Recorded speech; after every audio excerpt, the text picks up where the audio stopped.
I love New Mexico's uniqueness. I love this river that I'm standing in right now. I've been fishing here for 35 years, and this is where I've spent the best days of my life. Big 3.5, 4 pound fish. I expect to fish here as long as I can walk, and then I'm gonna get in a boat.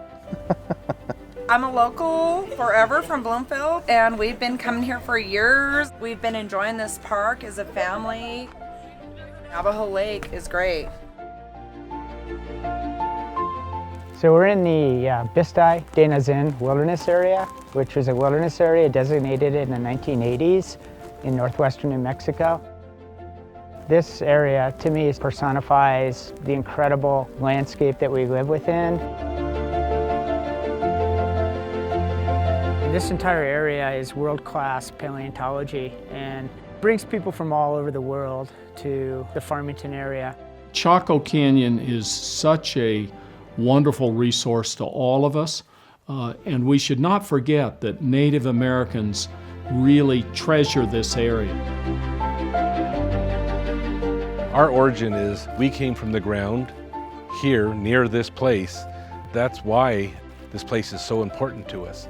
There are cultural practices that happen here at the Chacoan Complex, and the Chacoan Complex is a greater landscape that goes from Mexico all the way to Colorado, and not important just to Pueblo people, they're important to the universe. And those ceremonies that happen are really our prayers and our blessings and our cures for the world's problems.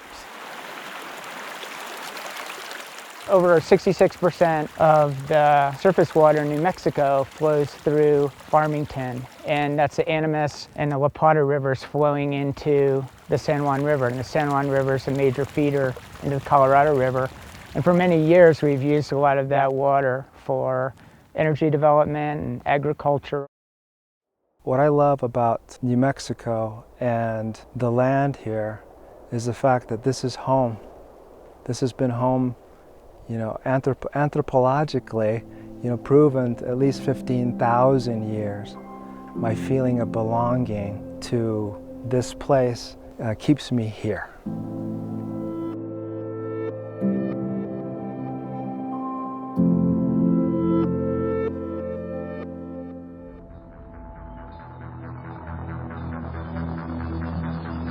In the Four Corners area, there are approximately 40,000 existing oil and gas wells that go back 60 to 100 years, many of them.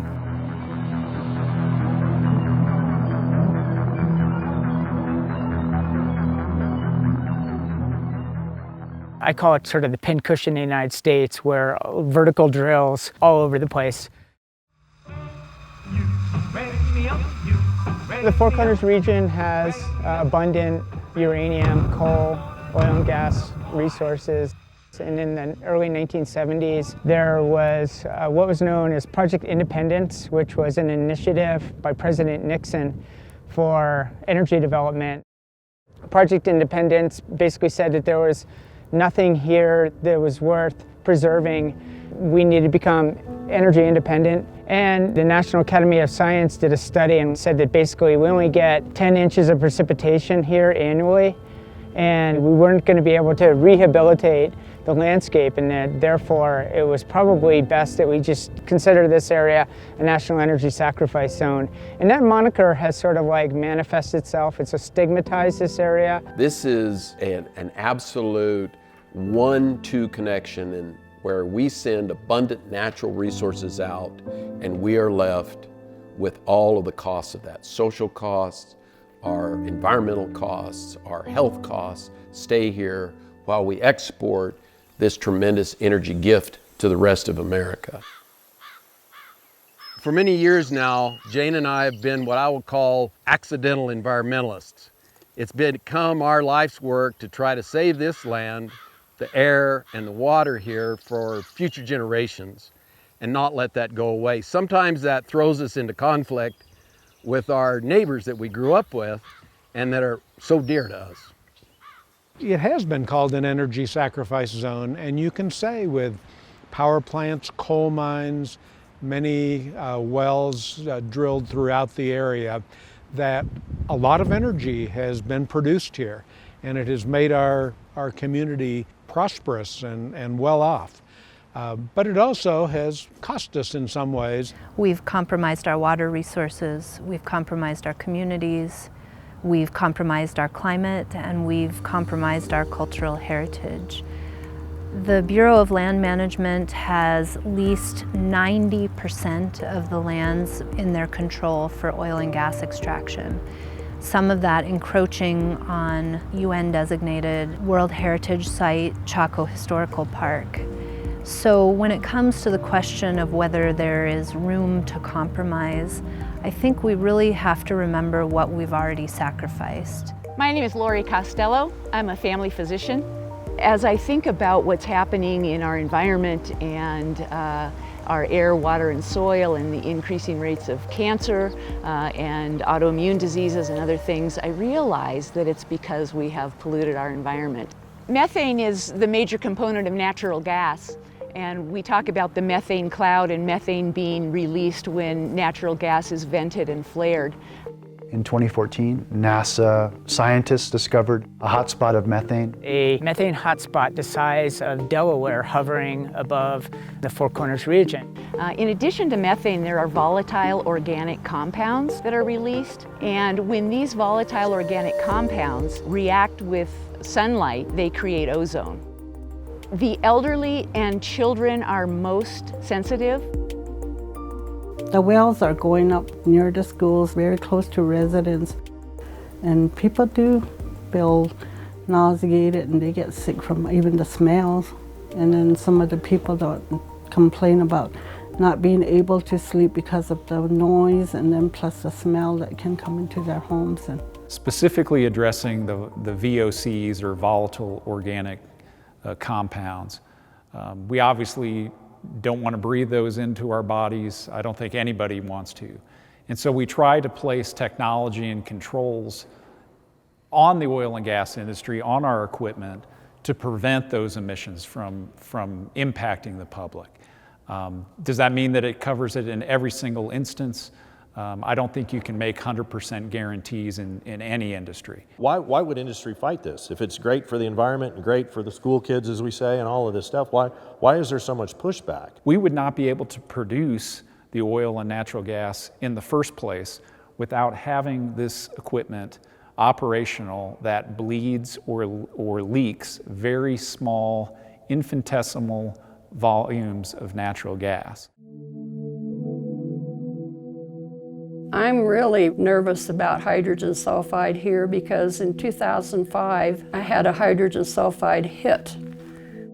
The hydrogen sulfide was coming from a BP well, newly drilled, about 3/4 of a mile from here up on the hill. And that hydrogen sulfide gas settled down in this basin. And when I walked down to get my newspaper, started getting wobbly-legged, confused, my throat was killing me, and I could smell this rotten egg smell. I knew if I fell over on the ground, it was about 1/4 of a mile walk, I was gonna die because it was so cold. These workers, when they go onto a well pad, they have on their person a hydrogen sulfide meter. And when that meter basically goes off, then their standard operating procedure is they stay away from it. Hydrogen sulfide is a neurotoxin gas which can be deadly at higher levels. Hydrogen sulfide safety classes are being taught, but the problem is we, the people who live around these gas wells, we're not trained, we have no monitors. We're told, well, if you smell rotten eggs, get out of the area. But hydrogen sulfide can't always be smelled. If it's safe, then how come these workers wear these meters? Navajo residents, they endure this, and we don't have anybody to come and say, hey, here's meters that can tell you to evacuate. The windsock that's on top of that, we were trying to find out what is it for.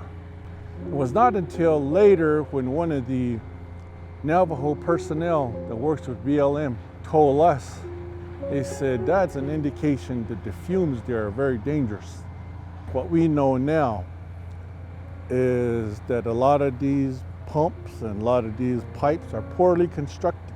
there's a tremendous amount of science on the health impacts of these sorts of pollution problems. We know definitively that the pollution that comes from poorly maintained oil and gas wells leads to the formation of smog. We know that the benzene that can escape from oil and gas wells leaking along with the methane can lead to cancer. America thinks natural gas is clean energy. Well, it's clean when it comes out of your stove burner, but then they don't know about what's called the disposal ponds, Basin disposal. In the city of Bloomfield, in a neighborhood not too far from a school, in the beginning there were homes being built in the neighborhood where this disposal pond is. Just after it was built, the people quickly found out that it wasn't just water. It's loaded with hydrogen sulfide and their little secret chemicals that they use to drill. You'll hear people talk about not having any studies to prove that fracking fluid has carcinogens in it. Well, can you imagine if we decided to take the benzene, which is a known carcinogen, and expose people to different levels of it, and then test and see how sick they get, and compare that to people who were not exposed to benzene, who are healthy? That's not ethical. That's why we don't have studies to prove these dangers. We don't have any studies proving that driving 90 miles an hour in a school zone is unsafe either. And also the land farms are also known as land remediation facilities. The land farm on Crouch Mesa, 60 acres of mountains of contaminated soil that's so contaminated on the well sites it can't stay there, so they haul it over and dump it in the neighborhood. The semi-trucks that are hauling water and they're just making ruts in those roads, and it just gets so terrible and gets impassable. For example, this spring when the roads got real bad, I had to actually turn around that day and go back home. A tremendous amount of trucks to bring in the equipment, the pipes, the water, the chemicals, the sand. When it rains, when it snows, the impact is multiplied. Some of these same roads are school bus routes, and there's really no towing companies that would come to pull out a school bus. Some of the kids got out to actually push on the school bus 18-inch to 24-inch ruts. The BLM has a 6-inch rule in place.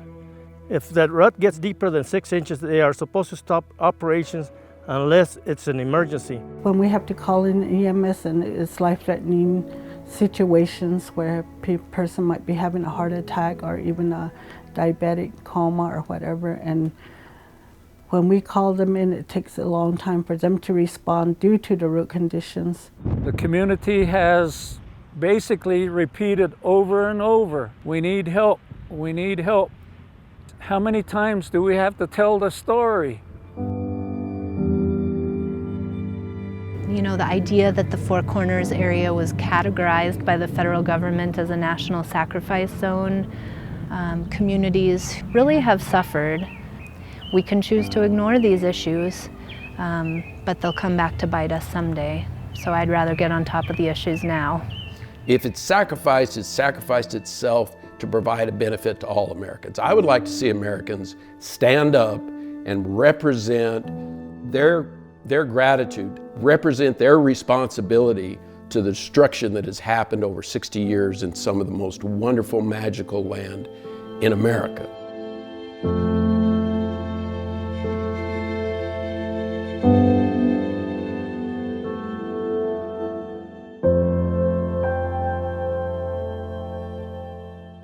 I envision a day when industry comes to the public health officials, the physicians, and the people and says, how can we be a better neighbor?